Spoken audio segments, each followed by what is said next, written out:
Baik, selamat siang Tribuners. Jumpa lagi bersama saya Fiorena Jiretno dalam program Highlight Tribun Timur Cetak edisi Jumat 20 September 2024. Dan tentunya beberapa menit ke depan kita akan memberikan informasi mengenai informasi apa saja yang telah dimuat di beberapa halaman kita edisi hari ini.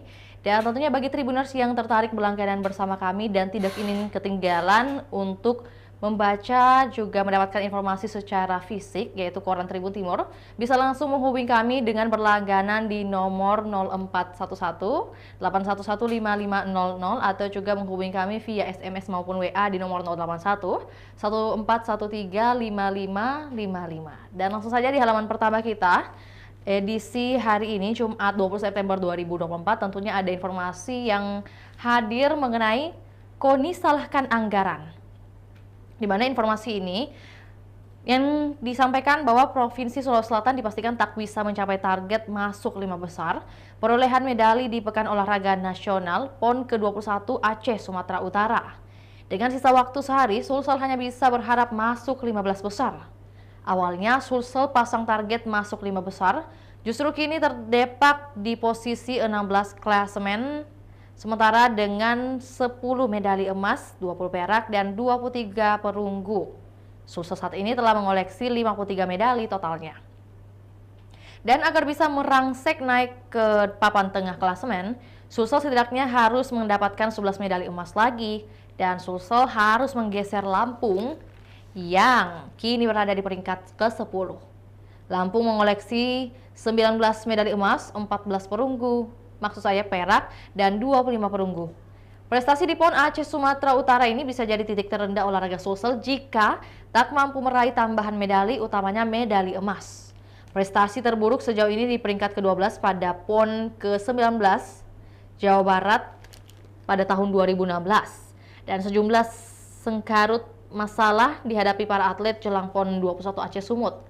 Dimulai dari pemusatan latihan yang hanya 2 pekan, kemudian tryout atau uji tanding tak ada. Honor atlet juga lambat dibayar. Honor mereka baru dibayar setelah nunggak selama 3 bulan. Dan disampaikan lebih lanjut bahwa mengenai dana hibah. Yasir Mahmud meminta alokasi dana hibah dari Pemprov Sulsel untuk keperluan pembinaan atlet dari PON dikembalikan ke KONI. Perubahan alokasi dana hibah terjadi di masa kepemimpinan Gubernur Sulawesi Selatan Prof. Nurdin Abdullah. Awalnya dana hibah langsung ke KONI, namun diubah harus lewat Dispora dan hal tersebut terjadi hingga sekarang. Tentunya ia meminta perhatian serius Pemprov Sulsel untuk pengembangan prestasi olahraga. Itulah yang disampaikan yang menjadi bagian atau juga masukan terkait perubahan dana hibah yang harusnya langsung saja ke KONI. Dan lebih lanjut lagi mengenai ini ada informasi dari Muhammad Dahlan Abu Bakar selaku pengamat olahraga Sulawesi Selatan yang mengatakan perjuangan atlet Sulsel patut dihargai. Para pahlawan olahraga Sulawesi Selatan itu sudah berjuang maksimal. Adapun target Sulsel jauh dari harapan menjadi konsekuensi. Ia menilai Sulsel jauh dari harapan menjadi konsekuensi dan ia menilai Sulsel masuk 5 besar adalah target yang ambisius. Alasannya Aceh dan Sumut yang berstatus tuan rumah pasti target berada di papan atas. Saat ini Sumut dan Aceh di peringkat 4 dan 5, padahal di PON ke-20 Papua 2021 mereka di bawah Sulsel. Kala itu Sulsel di posisi 11, lalu Aceh dan Sumut di posisi 12 dan 13. Dan Dahlan Abu Bakar turut menyoroti persiapan pengurus KONI Sulsel dan Dispora Sulawesi Selatan yang menimbulkan masalah seperti pemilihan peralatan dan pembelian peralatan yang agak lambat, padahal atlet butuh adaptasi dengan peralatan yang digunakan bertanding, misalnya cabur dayung dan layar. Namun ia agak pesimis dengan hal tersebut penyebabnya kepemimpinan Gubernur Sulsel yang lalu dan pelanjutnya tak menjadikan olahraga menjadi prioritas. Padahal menurut dia, olahraga selalu jadi tolak ukur perkembangan daerah. Ia pun membandingkan penghargaan opini wajar tanpa pengecualian dengan prestasi di bidang olahraga yang didapatkan sebuah daerah. Di mana penghargaan WTP didapat pemerintah tak membuat masyarakat bangga meskipun WTP itu didapat 8 hingga 10 kali. Berbeda dengan prestasi olahraga, ada kebanggaan lantaran ada keterlibatan masyarakat, ada keluarga dan anak. Ini juga bisa menjadi catatan baru juga atau sekaligus pemikiran baru untuk membuka wawasan kita bahwa ada benarnya juga apa yang disampaikan ketika suatu daerah mendapat WTP secara berturut-turut itu hanya kebanggaan segelintir orang. Namun berbeda ketika ada prestasi yang ditorehkan dalam bidang olahraga, tentunya banyak pihak yang ikut terlibat dalam dan juga akan merasa bangga dalam keberhasilan tersebut, Tribuners. Dan di bagian atas ada informasi mengenai saatnya bangkit, di mana ada PSM Makassar versus PSIS Semarang. Dan ini akan berjuang, mereka adalah tim terluka dan berjuang meraih kemenangan. Di pekan kelima lalu, PSM Makassar dipermalukan oleh tamunya Arema FC dengan skor 0-1. Sedangkan PSIS Semarang juga tumbang dari tuan rumah Persib Bandung dengan skor 2-1. Makanya, motivasi bangkit diusung PSM Makassar dan PSIS Semarang saat bertemu di Stadion Batakan, Balikpapan pada Jumat hari ini, 20 September 2024, pukul 8 malam nanti. Tentunya kita juga akan mengirimkan dukungan juga doa buat para pemain PSM Makassar yang akan bertandang dan juga berlaga malam nanti, Tribuners. Dan selanjutnya, menyoal adanya informasi PON atau Pekan Olahraga Nasional, tentunya hadir juga grafis yang kami tayangkan juga nih di layar kaca Anda saat ini, Tribuners.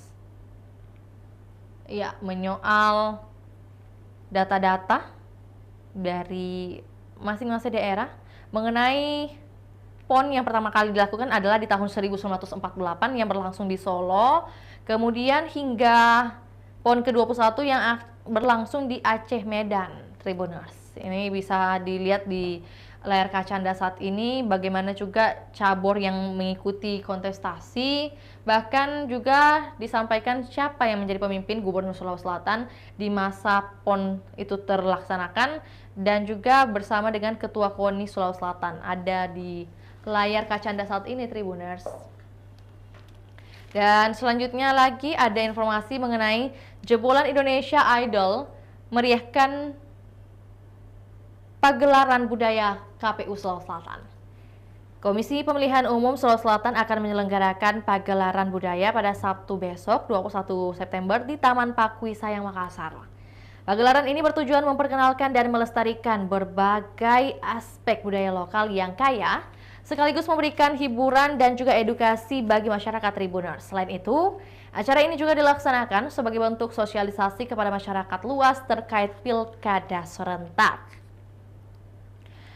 Dan pagelaran budaya KPU Sulsel akan menawarkan rangkaian kegiatan menarik seperti lomba tari kreasi yang akan melibatkan peserta dari berbagai kalangan, memberikan kesempatan bagi para seniman muda untuk menunjukkan bakat mereka. Tak hanya itu, acara ini juga akan menampilkan live mural, zumba party, hingga lomba jingle pilkada, Tribuners.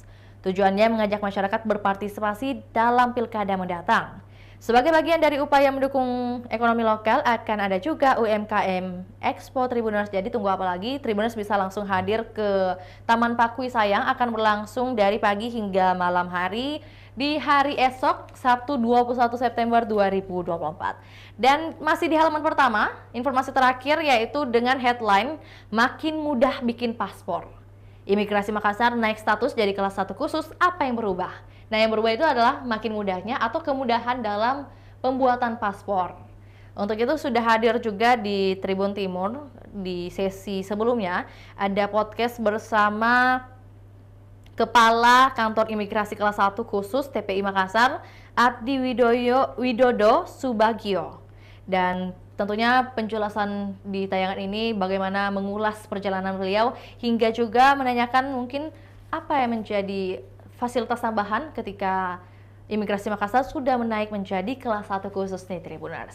Dan untuk itu tidak sampai di halaman 1 saja, Tribuners, kita akan beralih ke halaman selanjutnya. Tentunya ada beberapa rubrik juga yang menarik untuk kita bahas. Ada rubrik opini, kemudian ada rubrik Sulsel, juga rubrik bisnis, rubrik kampus, dan sebagainya. Dan kita harus ke rubrik Sulawesi Selatan, Tribuners. Rubrik Sulsel ini menampilkan beberapa informasi yang hadir dari kabupaten kota yang ada di Provinsi Sulawesi Selatan, Tribuners. Sekali lagi, rubrik Sulsel ini senantiasa menghadirkan berita-berita atau informasi yang hadir dari kabupaten kota yang ada di Provinsi Sulawesi Selatan. Seperti yang satu ini adalah datangnya dari Kabupaten Maros menyoal Sungai Batu Basi Maros mulai kering. Nah, aliran Sungai Batu Basi Kecamatan Bantimurung, Kabupaten Maros, Sulawesi Selatan mulai menyusut.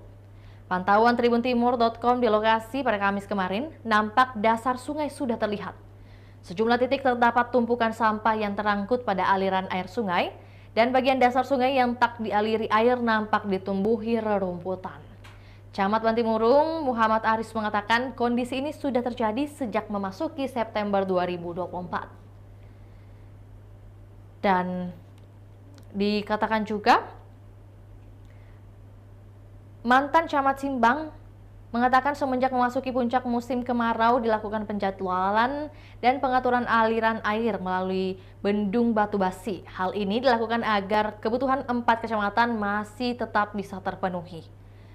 Dan meski air sungai mulai menyusut, kebutuhan sehari-hari warga setempat belum berdampak. Hanya saja ada beberapa lokasi pengelola sektor pertanian yang cukup terdampak. Dan tentunya harapan yang disampaikan hujan bisa turun dalam waktu dekat, sebab jika kondisi ini terus berlanjut, banyak warga yang akan merasakan dampak krisis air bersih. Lebih lanjut lagi, dari Kabupaten Maros ada juga informasi yang datangnya dari Kabupaten Baru, di mana Baru mulai defisit air juga nih Tribuners. Dampak kemarau panjang juga mengakibatkan Kabupaten Baru Sulawesi Selatan alami defisit air bersih. Masyarakat mulai kesusahan mendapatkan air bersih seperti biasanya. Dan lebih lanjut lagi, berdasarkan prediksi BMKG, kemarau masih akan berlangsung hingga beberapa minggu ke depan, kata Umar. Pihaknya menjelaskan kondisi faktual yang ada di Baru hingga saat ini masih tetap berlangsung hidrometeorologi kering, dan kondisi ini berdampak tentunya terhadap persediaan air bersih hingga ke tingkat rumah tangga atau masyarakat Tribuners. Dan untuk itu ada juga dokumentasi yang kami hadirkan, bisa dilihat di layar kaca Anda saat ini. PT Pertamina Patra Niaga Regional Sulawesi Selatan melalui Aviation Fuel Terminal Hasanuddin dengan menyalurkan air bersih untuk masyarakat terdampak, yang tentunya berlangsung di Kabupaten Maros. Dan bukan hanya itu saja, di samping kanan ada informasi yang hadir dari Kabupaten Pangkep. Jadi kita mendapat informasi lebih lengkap nih dari Kabupaten Maros, Baru, kemudian Pangkep. Nah, ada Kerukunan Istri Karyawan Sementonasa atau yang disingkat dengan KIKST menggelar puncak perayaan ulang tahunnya ke-24 di Auditorium Kantor Pusat PT Sementonasa, dan kegiatan tersebut mengangkat tema Wonderful Woman, kenali diri karena kita berharga. Untuk itu, Pembina Kerukunan Istri Karyawan Sementonasa, Erni Meyanti Asrudin, sangat mengapresiasi semangat dan kebersamaan serta anggota KIKST dalam mendukung kegiatan ini. Lebih lanjut bahwa perlunya mengenali diri sendiri sebagai wujud apresiasi terhadap peran dan kontribusi wanita dalam keluarga dan juga dalam masyarakat. Sementara itu, Direktur Utama PT Sementonasa, Asrudin, selaku penasehat KIKST dalam sambutannya mengatakan bahwa KIKST memegang peranan penting dalam menghimpun, membina, dan memberdayakan istri karyawan PT Sementonasa dalam mendukung peningkatan kinerja perusahaan. Dan kita ke informasi selanjutnya lagi, datangnya dari ketahuan hadiri deklarasi calon di Bone, 2 perwira Polda dimutasi. 2 oknum perwira Polda Sulawesi Selatan telah dicopot dari jabatannya akibat diduga terlibat dalam deklarasi calon bupati di Kabupaten Bone. Hal itu ditegaskan Kepala Bidang Profesi dan Pengamanan Propam Polda Sulsel Kombes Pol Sulham Effendi saat ditemui pada Kamis kemarin. Menurutnya, 2 oknum perwira yang sebelumnya bertugas di direktorat telah dipindahkan atau dimutasi ke bagian pelayanan markas. Tujuannya untuk memindahkan proses pemeriksaan keduanya oleh bidang propam. Selain itu, lanjut Sulham, Selain diduga terlibat aktif dalam deklarasi calon bupati, 2 oknum perwira itu juga meninggalkan tugas tanpa izin pemimpin Tribuners. Sebab saat diduga menghadiri acara deklarasi calon bupati di Bone, kedua keluar daerah tanpa sepengetahuan atasannya. Dan hal itu dibeberkan oleh Kapolda Sulsel Irjen Pol Andirian R. Jayadi saat menjadi narasumber dalam diskusi forum dosen. Irjen Pol Andirian mengatakan 2 oknum polisi itu berpangkat perwira. Keduanya disebut terlibat dalam deklarasi calon bupati yang ada di Kabupaten Bone. Dan yang terakhir adalah digigit piton 3 meter, Kaharudin warga Sinjai Sulsel dapat 41 jahitan Tribuners. Warga yang berasal dari Desa Panaikang, Kecamatan Sinjai Timur, Kabupaten Sinjai, Kaharudin mendapat luka robek di bagian kakinya usai dipatok ular piton sepanjang 3 meter. Awalnya ular piton tersebut ditangkap oleh Kaharudin di samping rumah tetangganya bernama Syamsuddin. Kaharudin kemudian menarik ular itu ke jalan raya. Nahas, ular tersebut melawan dan mematok betis Kaharudin. Atas insiden ini, betis Kaharudin mendapat luka robek dan dilarikan ke puskesmas terdekat. Akhirnya Kaharudin dirawat dengan jumlah 41 jahitan. Dan peristiwa ini terjadi pada Rabu 18 September pukul 9 malam waktu Indonesia Tengah. Untuk itu diungkapkan juga oleh Kapolsek Sinjai Timur, Ibtu Musin, bahwa kondisinya sudah membaik dan korban saat ini sudah pulang ke rumahnya. Dan tentunya kita juga mengirimkan doa agar Kaharudin bisa segera pulih dari insiden yang terjadi atau yang menimpa dirinya. Selanjutnya Tribuners, dari halaman Sulsel, tak ketinggalan informasi yang hadir dari Kota Makassar. Tentunya juga hadir beragam informasi dan juga headline, di mana yang pertama adalah pembangunan MGC dilanjut tahun depan. Informasi ini mungkin bagi Tribuners yang sebelumnya sudah mendapatkan informasi mengenai MGC yang sudah sampai di tahap kedua, dan ya, maksud saya tahap 1 sudah rampung, sudah selesai. Yang dikerjakan itu adalah lantai 1, 2, dan 7. Tapi seluruh pasaknya dari lantai 1 hingga rooftop juga sudah rampung Tribuners. Dan gedung ini kata Hajar masih butuh anggaran sekitar 100 miliar rupiah untuk bisa rampung, dan penganggarannya akan dimasukkan dalam APBD pokok 2025. Sebagai informasi bahwa MGC itu adalah singkatan dari Makassar Government Center, yang dimana terdapat pembangunan mall pelayanan publik milik Pemkot Makassar yang untuk saat ini harusnya tahap 2 terpaksa harus dilanjut di tahun depan. Jadi tahap pertama itu sudah berhasil dirampungkan dengan pembangunan di lantai 1, 2, dan 7 Tribuners. Kalau mengenai pelayanan publik, diketahui fungsi utama gedung ini ialah sebagai pelayanan publik dan nantinya pelayanan perizinan akan berpusat di tempat ini. Selain itu, MGC juga dilengkapi dengan balai nikah dan aktivitas di gedung ini akan diisi berbagai lintas sektor dan pengelolaan perizinan serta mendorong kemudahan berinvestasi. Dan untuk diketahui, MGC dibangun 8 lantai Tribuners. Tentunya selain menjadi pelayanan publik, gedung ini juga menjadi kantor beberapa OPD, kemudian ada galeri, merfik, warung, hingga rooftop. Dan tentunya kita juga doakan semoga anggaran yang akan dimasukkan dalam APBD pokok 2025 akan cukup untuk melanjutkan tahap kedua dari pembangunan MGC ini agar mall pelayanan publik sudah bisa diakses dan juga dirasakan oleh masyarakat. Dan di samping itu ada informasi PFI kolaborasi Pemkot bakal gelar pameran. PJ Sekda Kota Makassar Firman Hamid Pagara menerima audiensi Pewarta Foto Indonesia atau PFI Kota Makassar di ruang rapat Sekda. Audiensi itu dilakukan dalam rangka perkenalan pengurus baru PFI Kota Makassar. Untuk diketahui, PFI Makassar baru saja menggelar musyawarah daerah dan memilih Iqbal Lubis sebagai ketua dan Sanofra sebagai sekretaris periode 2024-2027. Dan untuk itu,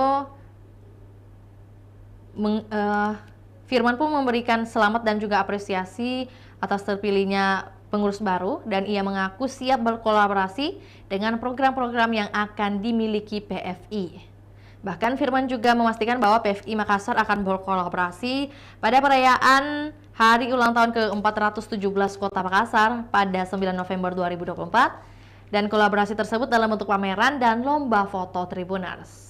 Dan menurut Iqbal selaku ketua, program-program PFI Makassar terutama Jalan ke Timur bisa menjadi salah satu langkah untuk mengenalkan Makassar sebagai gerbang dan penghubung kawasan timur Indonesia ke penjuru tanah air. Di bawah informasi ini ada informasi dianiaya senior mahasiswa Unismu lapor polisi. Seorang mahasiswa baru Universitas Muhammadiyah Makassar melapor ke polisi usai dianiaya. Korban inisial NH yang merupakan mahasiswa baru FISIP Unismu melapor ke Polrestabes Makassar. Informasi yang diperoleh, korban dianiaya sejumlah seniornya saat melintas di depan gedung salah satu fakultas. Para pelaku disebut melakukan penganiayaan lantaran korban diduga memvideo coretan yang ada di lantai 5 gedung. Nah, untuk itu WD3 FISIP Unismu Nur Wahid mengatakan, korban telah melaporkan penganiayaan yang dialami ke Polrestabes Makassar. Dari BAP ini akan menjadi rekomendasi untuk disikapi di fakultas dan pihak kampus sambungnya. Untuk mencegah kejadian itu terulang, pihaknya mengaku akan mediasi. Dan Wahid selaku Kasih Humas Polrestabes Makassar mengatakan setiap laporan yang masuk ke Polrestabes Makassar pasti akan diproses. Dan yang terakhir dari halaman Makassar ini adalah mewabah. Ini 4 rumah sakit penyedia obat malaria. Dinas Kesehatan Sulawesi Selatan terus bergerak mengentaskan penyakit malaria. Saat ini Kabupaten Toraja Utara menjadi perhatian khusus Dinkes Sulsel sebab kasus malaria pada tahun 2024 ini cukup tinggi di Toraja Utara. Kepala Bidang Pencegahan dan Pengendalian Penyakit P2P Dinkes Sulsel, Yusri menjelaskan pihaknya sudah melakukan percepatan penanganan. Yusri menyebut ada 4 rumah sakit di Makassar yang menyediakan obat malaria. Keempatnya yakni, boleh disimak baik-baik Tribuners, keempatnya yakni Rumah Sakit Wahidin Sudirohusodo, Rumah Sakit Pelamonia, Rumah Sakit Ibnu Sina, dan Rumah Sakit Daya. Keempat rumah sakit ini bisa menjadi rujukan penanganan malaria dari rumah sakit daerah.